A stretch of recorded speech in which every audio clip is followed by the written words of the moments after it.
Hello दोस्तों, स्वागत है आप सभी का हमारे चैनल के इस वीडियो में। दोस्तों, आज इस वीडियो में हम लोग जैन धर्म के बारे में पढ़ने वाले हैं। जैन धर्म से जो भी रिलेटेड पॉइंट होगा, महत्वपूर्ण बातें होगी, ये सभी हम लोग इस वीडियो में कवर करने वाले हैं। तो आप लोग इस वीडियो को अंत तक देखिएगा। अगर आप लोग को ये वीडियो पसंद आता है तो वीडियो को लाइक करके चैनल को सब्सक्राइब करके अपने दोस्तों में शेयर जरूर कीजिएगा। तो ये वीडियो को शुरू करते हैं। तो इस देखिए, सबसे पहला बात कि इसके शुरुआत करता कौन है, यानी इसको संस्थापित कौन किए। ठीक है, तो जैन धर्म के संस्थापक, ठीक है, ऋषभ देव को माना जाता है। जैन धर्म के संस्थापक ऋषभ देव को माना जाता है। ठीक है, उसके बाद देखिए 24 तीर्थंकर हुए जैन धर्म में। ठीक है, जैन धर्म में तीर्थंकर बोला जाता है। ठीक है, जो इनके महत्वपूर्ण व्यक्ति होते हैं उनको तीर्थंकर के नाम से जाना जाता है। ठीक है, तो प्रथम तीर्थंकर, ठीक है, जैन धर्म के संस्थापक और प्रथम तीर्थंकर ऋषभ देव, प्रथम तीर्थंकर और संस्थापक ऋषभ देव को माना जाता है। ठीक है, 23वें तीर्थंकर, देखिए यहाँ पर दूसरी लाइन देखेंगे, यहाँ पर 23वें तीर्थंकर पार्श्वनाथ थे। 23वें तीर्थंकर पार्श्वनाथ थे। जो महत्वपूर्ण तीर्थंकर हुए ना, उनके बारे में किसी भी बुक में ज़्यादा से ज़्यादा बताया जाता है। ठीक है, ये मैं लूसेंट से लिया हूँ तो आप लोग समझ सकते हैं। ठीक है, 23वें तीर्थंकर पार्श्वनाथ थे, जो काशी के इक्ष्वाकु वंशीय राजा, काशी जो पड़ता है आपका यूपी में, वहाँ के इक्ष्वाकु वंश के राजा थे जिनका नाम था, देखिए यहाँ पर अश्वसेन। अश्वसेन के वो पुत्र थे। कौन? जो है आपका पार्श्वनाथ, वो 23वें तीर्थंकर भी थे। और ये भी याद रखना है कि वो काशी के रहने वाले इक्ष्वाकु वंशीय राजा अश्वसेन के पुत्र थे। 23 वर्ष की अवस्था में संन्यास जीवन स्वीकारा। 30 वर्ष की अवस्था में पार्श्वनाथ जी संन्यास धारण कर लिए, सन्यासी बनने चल दिए। ठीक है, याद रखिए। उसके बाद महावीर स्वामी जैन धर्म के 24वें एवं अंतिम तीर्थंकर हुए। इन्हें वास्तविक संस्थापक भी कहा जाता है। याद रखिएगा, जैन धर्म का वास्तविक संस्थापक, याद रखिएगा। जैन धर्म के वास्तविक संस्थापक का जब बात करेगा तो आप लोग बोलिएगा कौन? तो महावीर स्वामी। और 24वें तीर्थंकर महावीर स्वामी, और ये अंतिम तीर्थंकर भी थे। ये भी याद रखना है कि जैन धर्म के अंतिम तीर्थंकर कौन थे? महावीर स्वामी। ठीक है, इनको ही जैन धर्म का वास्तविक तीर्थंकर भी माना जाता है। आपको ये भी याद रखना। ठीक है, महावीर स्वामी का जन्म 540 ईसा पूर्व। दोस्तों, ये बात भी ध्यान रखिएगा, एक होता है ईसा पूर्व, ठीक है, और एक होता है ईसवी। देखिए, ईसा पूर्व का मतलब होता है ईसा मसीह के जन्म से पूर्व का समय। तो यहाँ पर बात करें दोस्तों महावीर स्वामी का जन्म का, तो ईसा मसीह का जो जन्म था उससे 540 वर्ष पहले महावीर स्वामी का जन्म हुआ था। क्योंकि ईसवी सन का गणना दोस्तों पूरे वर्ल्ड में ईसा मसीह के जन्मदिन से ही माना जाता है। तो उनके पीछे वाले समय को ईसा पूर्व के नाम से जाना जाता है। याद रखिएगा। तो आप समझ गए कि ईसा पूर्व का मतलब यीशु मसीह, यानी ईसा मसीह के जन्मदिन के पहले का समय ईसा पूर्व और बाद का समय ईसवी के नाम से जाना जाता है। आपको याद रखना। उसी तरह से 540 ईस्वी में महावीर स्वामी का 540 ईसा पूर्व में जन्म हुआ था। आपको बात याद रखनी। और कहाँ हुआ था? कुंडग्राम, जो वैशाली जिला में पड़ता है, बिहार में। ठीक है, याद रखना। इनके पिता सिद्धार्थ ज्ञात्रिक कुल के सरदार थे।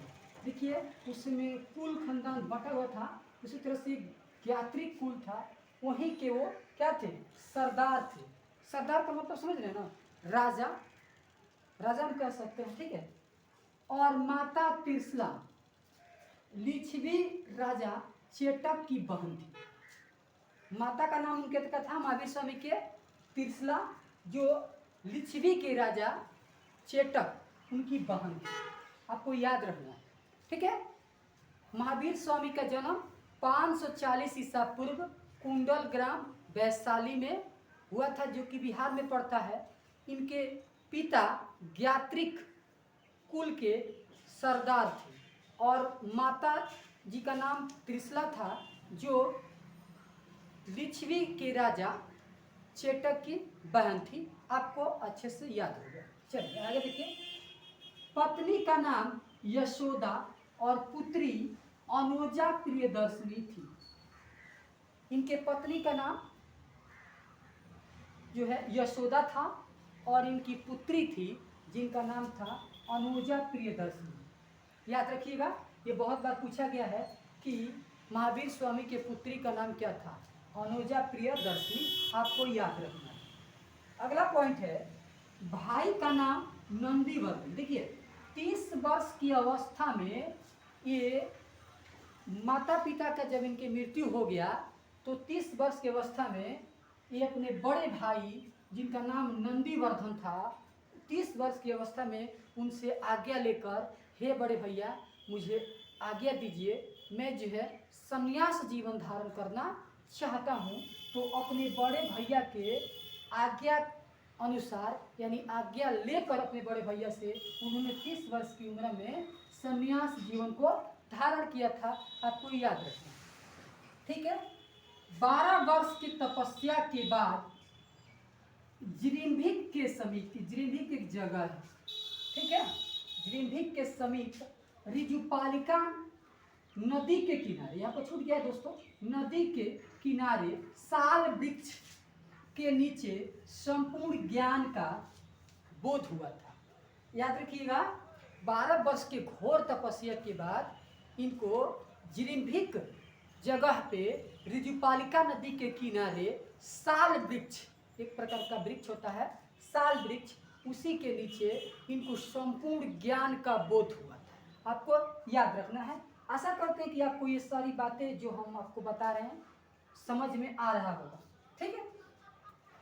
देखिए जब इनको पूरा ज्ञान का बोध हो गया, उसके बाद इन्हें जो है 3 नामों से जाना जाने लगा। जीन, जिसका मतलब होता है दोस्तों विजेता, याद रखना है। उसके बाद आहार्यत, जिसका मतलब होता है पूज्य, और निग्रंथ, जिसका मतलब होता है बंधनहीन। समझ रहे हैं दोस्तों।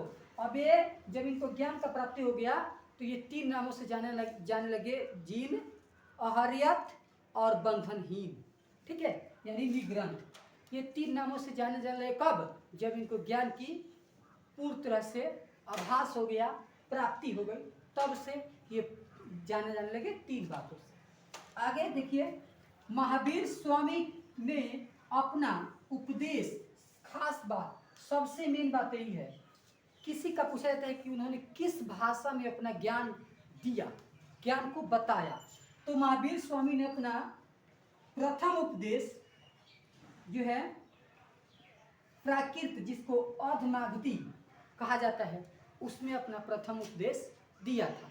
किस भाषा में, प्राकृत भाषा में, जिसको हम लोग अर्धमागधी कहते हैं, ठीक है। अनुयायियों को इनके क्या कहा जाता है, निग्रंथ कहा जाता है दोस्तों। महावीर स्वामी के अनुयायियों को, यानी हमें कहें कि जैन धर्म के अनुयायियों को निग्रंथ कहा जाता है। देखिएगा यहाँ पर हम यहाँ पर हाईलाइटर कर दिए, देख लीजिएगा।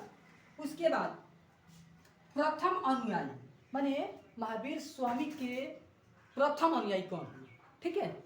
महावीर स्वामी के प्रथम अनुयायी इनके दामाद, देखिए उनके दामाद जमाली हुए।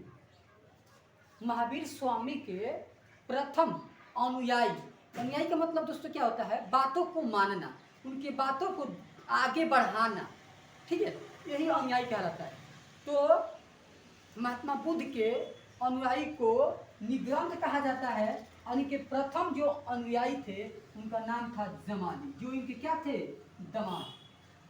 याद रखना, प्रथम जैन भिक्षुणी, भिक्षुणी का मतलब होता है जो महिला सन्यासी जो होती है ना उसको भिक्षुणी बोला जाता है, और जो पुरुष सन्यासी होते हैं उसको भिक्षुक बोला जाता है। तो वही प्रथम इनके जो महिला भिक्षुणी थी, जिनका जो थी प्रथम उनका वो नरेश दधिवाहन की बहन चंपा थी। दधिवाहन की बहन चंपा थी या पुत्री, ये जो है दोस्तों कंफर्म कर लीजिएगा, यहाँ पर नहीं दिया था, इसी तरह से दिया था, तो शायद पुत्री ही थी। ठीक है, जो है महात्मा बुद्ध के जो महिला भिक्षुणी थी वो नरेश दधिवाहन की पुत्री कौन थी, तो चंपा थी। आपको याद रखना है। आगे देखिए, पता है कि महावीर ने अपने शिष्यों को 11 गणधरों में विभाजित कर दिया। दोस्तों यहाँ पर एक बात है गणधरों, याद रखिएगा। 11 गणधरों का मतलब होता है छोटा छोटा गुट बना दिया कि आप लोग अपने तरह से इस मेरे द्वारा बताए गए उपदेशों को लोगों तक पहुंचाने का काम करें। ठीक है, अगर देखिए दोस्तों, महावीर स्वामी की भिक्षुणी संघ की प्रधान चंदना थी। दोस्तों महावीर स्वामी की जो महिला भिक्षुणी जो होती है ना उसका प्रमुख जो थी उसका नाम चंदना था। याद रखिए, चंदना। ठीक है, ये परीक्षा में बहुत बार पूछा भी है, आपको याद रखना कि महावीर स्वामी के जो भिक्षुणी गण था उसका मेन कौन थी, यानी प्रमुख कौन थी, तो चंदना। आपको याद रखना। 2 जैन तीर्थंकरों ऋषभदेव एवं अरिष्टनेमि के नामों का उल्लेख ऋग्वेद में मिलता है। ठीक है दोस्तों, यानी हमारे जो ये सभ्यता है, ये कहें कि हमारे जो कल्चर है ये वेदों से जाना जाता है, ऋग्वेद, अथर्ववेद, सामवेद, यजुर्वेद। तो बात करता है कि जो 2 तीर्थंकर हुए जैन धर्म में, उन 2 तीर्थंकरों ऋषभदेव और अरिष्टनेमि का नामों का उल्लेख ऋग्वेद में मिलता है। ठीक है, आपको याद रखना है। ये अरिष्टनेमि है ना दोस्तों, इनको भगवान कृष्ण, जो कृष्ण थे भगवान कृष्ण, उनके समकालीन माना जाता है। समकालीन, आपको याद रखना है। समकालीन मतलब उनके समय की। अरिष्टनेमि भगवान कृष्ण के समय थे। ठीक है, याद रखिएगा, भगवान कृष्ण के समय थे। जैन धर्म 2 संप्रदायों में बट गया था। देखिए दोस्तों, एक वाकया गुजरा था कि मगध में 300 ईस्वी में 12 वर्षों तक अकाल हुआ था। इतना भीषण अकाल हुआ था कि लोग इस पटना को छोड़ के, यानी जो आपका मगध है, इसको छोड़कर दूसरे राज्यों में रहने के लिए चले गए थे। उसी समय जो 2 जैन धर्म के मानने वाले, एक थे स्थूलभद्र और एक थे जो जिनका नाम था भद्रबाहु। वो भद्रबाहु जो है अपने शिष्यों के साथ, वो 300 ईस्वी में जो मगध में अकाल पड़ा था उस समय अपने शिष्यों के साथ चले गए थे कर्नाटक। याद रखना है आपको, कर्नाटक चले गए थे। ठीक है, 300 ईस्वी में जो अकाल पड़ा था उसमें ये अपने शिष्यों के साथ कर्नाटक चले गए थे। और कर्नाटक के बाद कर्नाटक से हुए 12 वर्षों के बाद फिर मगध लौटे। तो क्या हुआ कि स्थूलभद्र और भद्रबाहु में मतभेद हो गया। ठीक है, मतभेद हो गया, जिस मतभेद को लेके जैन धर्म 2 संप्रदायों में बट गया, जिसमें पहला, जिसका नाम है श्वेतांबर, पहला जिसका नाम है एक संप्रदाय का नाम है श्वेतांबर, जिसके मुखिया थे स्थूलभद्र। ठीक है, उनको इस शिष्य को श्वेतांबर कहा जाने लगा, इसका मतलब होता है श्वेत वस्त्र धारण करने वाले। ठीक है, और दूसरे संप्रदाय जिसका नाम है दिगंबर, इसके मुखिया थे भद्रबाहु। इनके शिष्य को दिगंबर कहा जाता है, यानी नग्न में रहने वाले।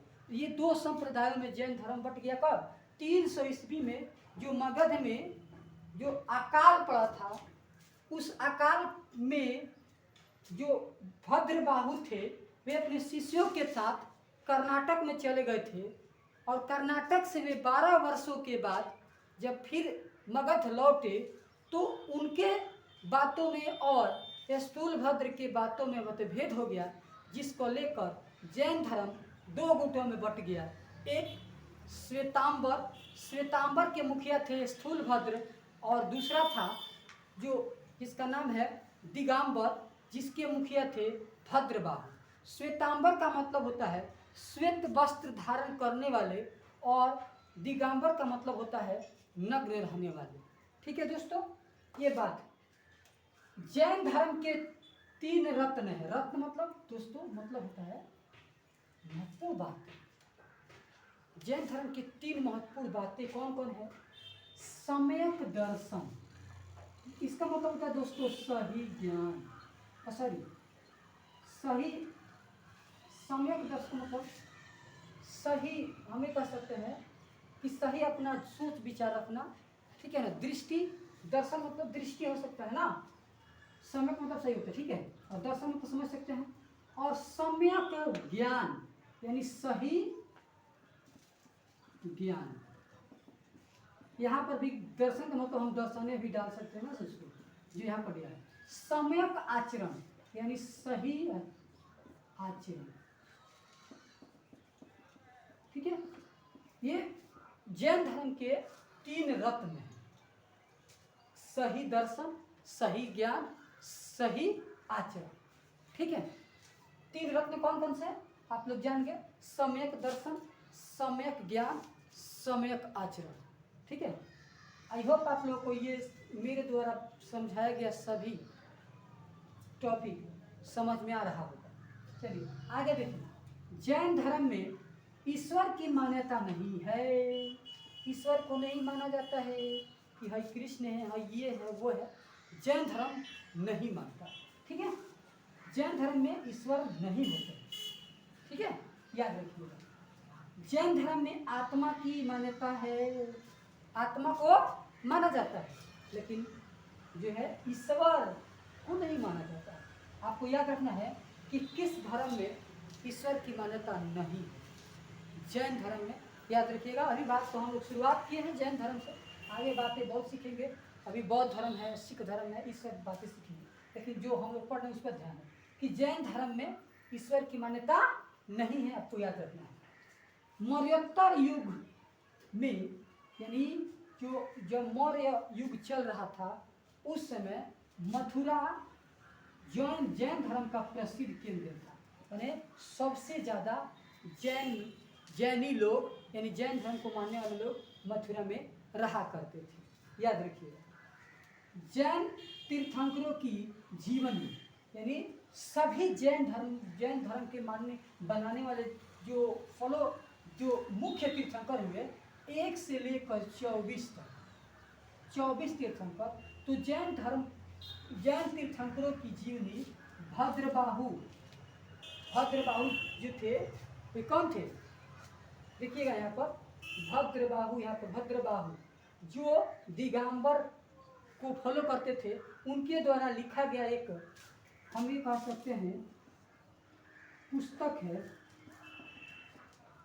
जिसका नाम है कल्पसूत्र। उसी में जैन तीर्थंकरों की जीवनी रखा गया, यानी लिखा गया। समझिए,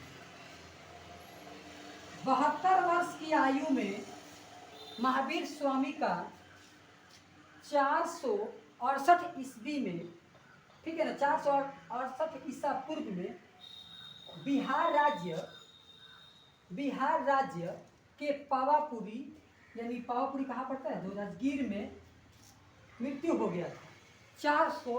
68 ईसा पूर्व में। जन्म याद रखेंगे 540 ईसा पूर्व में और मृत्यु 468 ईसा पूर्व में, आपको याद रखना, ठीक है।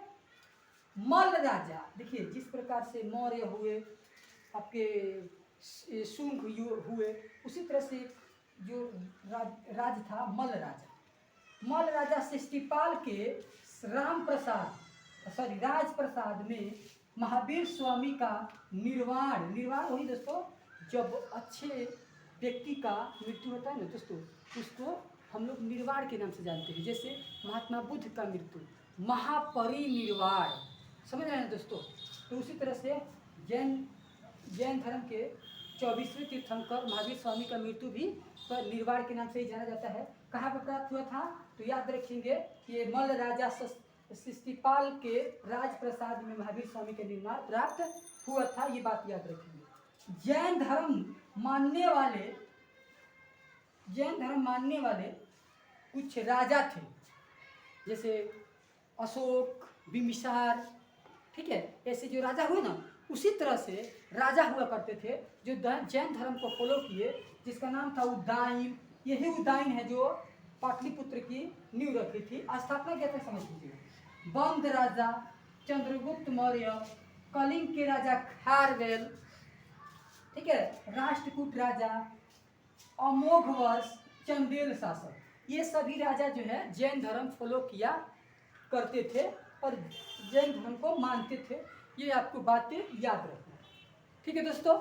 तो आशा करते हैं कि ये जो मैं एक्सप्लेन कर रहा हूँ जैन धर्म से रिलेटेड महत्वपूर्ण टॉपिक आप लोगों को समझ में आ रहा होगा। अगर आप लोगों को ये मेरे द्वारा समझाया गया वाक्य अच्छा लग रहा है तो वीडियो को लाइक करके चैनल को जरूर सब्सक्राइब करें और अपने दोस्तों में शेयर करें। आइए इसके बाद कुछ और महत्वपूर्ण बातें हैं जो आगे देखते हैं। प्रमुख तीर्थंकर और उनके प्रतीक चिन्ह। दोस्तों जो भी जैन धर्म में तीर्थंकर हुए वे अपना एक निशान के तौर पे कुछ प्रतीक बताए, ठीक है। ये इसको देखिएगा तो समझिएगा कि ये हम बताए हैं, समझ रहे हैं ना। तो उसी प्रतीक चिन्ह को हम दिखा रहे हैं, यहाँ पर आप लोग देख सकते हैं, ठीक है। तो ऋषभ देव का प्रतीक चिन्ह साढ़ है। उन्होंने अपना प्रतीक क्या बताया, साढ़ को बताया, ठीक है। और अजितनाथ जो दूसरे जैन धर्म के तीर्थंकर हुए उन्होंने हाथी को बताया।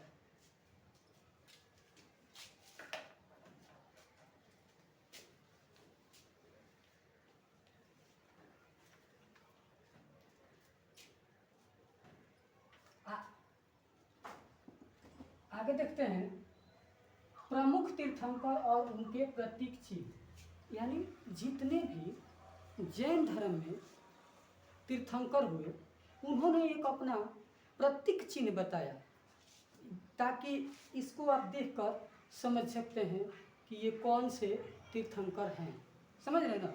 अगर मान लीजिए कि आपको कोई बोले कि ये साढ़ है तो बताइए कि किसका प्रतीक चिन्ह है, तो आप बता सकते हैं कि ऋषभ देव के, जो जैन धर्म के प्रथम क्या थे, तीर्थंकर थे, ठीक है। तो जैन धर्म के प्रथम तीर्थंकर ऋषभ देव थे, जिन्होंने अपना प्रतीक चिन्ह किसको बताया था, साढ़ को बताया था, ठीक है। दूसरे तीर्थंकर थे अजितनाथ, उन्होंने अपना प्रतीक चिन्ह बताया था हाथी को, याद रखिए। तीसरे थे संभवनाथ, लगा दीजिए दोस्तों, तीसरे थे संभवनाथ, जिन्होंने अपना प्रतीक चिन्ह घोड़ा बताया था। और देखिए तीसरे की बात करिए कि सर, और चौथे पांचवें छठवें कहाँ गए, तो उतना जो है इफेक्टिबल नहीं थे ये जैन धर्म से रिलेटेड, इसलिए उसको लूसेंट ने नहीं महत्व दिया है, या हो सके कि साक्ष्य उसका उपलब्ध ना हो। जो भी हो दोस्तों, जो है लूसेंट में हम उसी के आधार पर आपको बता रहे हैं। जो सातवें तीर्थंकर थे जिसका नाम था संपार्श्वनाथ, उन्होंने अपना प्रतीक चिन्ह स्वास्तिक बताया, स्वास्तिक आप लोग जानते ही हैं, ठीक है। उसके बाद शांतिनाथ, समझ सकते हैं, अब ये क्या है, महिला या पुरुष, ये नहीं बता सकते हैं, ठीक है। यहाँ पर ये 16वां तीर्थंकर हुए जैन धर्म के जिन्होंने अपना प्रतीक चिन्ह हिरण बताया। उसके बाद औरनाथ, ये 18वें जो है तीर्थंकर हुए जैन धर्म के। इन्होंने मीन को, मीन मतलब मछली शायद होता है जहाँ तक हमको मालूम है, उन्होंने अपना प्रतीक चिन्ह मछली को बताया। नामी जो हुए 21वें तीर्थंकर, उन्होंने नील कमल को बताया था प्रतीक चिन्ह। अरिष्ट नेमी, अरिष्ट नेमी महत्वपूर्ण है, याद रखिएगा, पूछ सकता है कि कौन ऐसे तीर्थंकर हुए जिनको भगवान श्री कृष्ण के समकालीन माना जाता है, अरिष्ट नेमी। ठीक है, इन्होंने जो है 22वें तीर्थंकर हुए, ये शंख अपना प्रतीक चिन्ह बताया। 23वें, ये भी महत्वपूर्ण है, ये भी महत्वपूर्ण है, और ये भी महत्वपूर्ण है, 4 महत्वपूर्ण है। ठीक है, 23वें तीर्थंकर हुए जिनका नाम था पार्श्वनाथ, उन्होंने अपना प्रतीक चिन्ह सर्प को बताया था, याद रखिए। और 24वें और अंतिम और वास्तविक तीर्थंकर जैन धर्म के महावीर स्वामी हुए, उन्होंने अपना प्रतीक चिन्ह सिंह को बताए। इसके बाद से जैन धर्म में तीर्थंकर होना बंद हो गया। ठीक है, ये अंतिम और वास्तविक तीर्थंकर हुए जैन धर्म के, आपको याद रखना है। जैन धर्म के कुछ संगतियाँ हुई, ठीक है, जिस तरह से बौद्ध संगतियाँ हुई उसी तरह से जैन संगतियाँ हुई, समझ रहे हैं ना। जैन संगतियाँ कब कब हुआ, कहाँ कहाँ हुआ, ये 2 ही जैन संगतियाँ हुआ है। प्रथम हुआ है 300 ईसा पूर्व में, जो कि पाटलिपुत्र में हुआ था, और इसके अध्यक्ष थे स्थूलभद्र। ठीक है, प्रथम जैन संगतियाँ कब हुआ, तो याद रखिएगा 300 ईसा पूर्व पाटलिपुत्र में, जिसके अध्यक्ष थे स्थूलभद्र। दूसरा जैन संगति 512 ईस्वी में हुआ था वल्लभी, जो कि दोस्तों गुजरात में पड़ता है, याद रखिएगा गुजरात में पड़ता है, और इसके जो अध्यक्ष थे क्षमा श्रवण। इसके अध्यक्ष दूसरे बौद्ध जो जैन संगति हुआ 512 ईस्वी में वल्लभी गुजरात में, इसके जो अध्यक्ष थे क्षमा श्रवण, ये आपको याद रखना। तो दोस्तों मैंने जैन धर्म से रिलेटेड मुख्य बातें आप लोगों को समझाया, बताया, जो कि आपके एग्ज़ाम रिलेटेड है, और आपके एग्ज़ाम में आप किसी भी तरह का एग्ज़ाम का तैयारी कर रहे हैं तो वहाँ पर जैन धर्म से रिलेटेड जो भी क्वेश्चन पूछा जाएगा उसको आप आसानी से बना सकते हैं।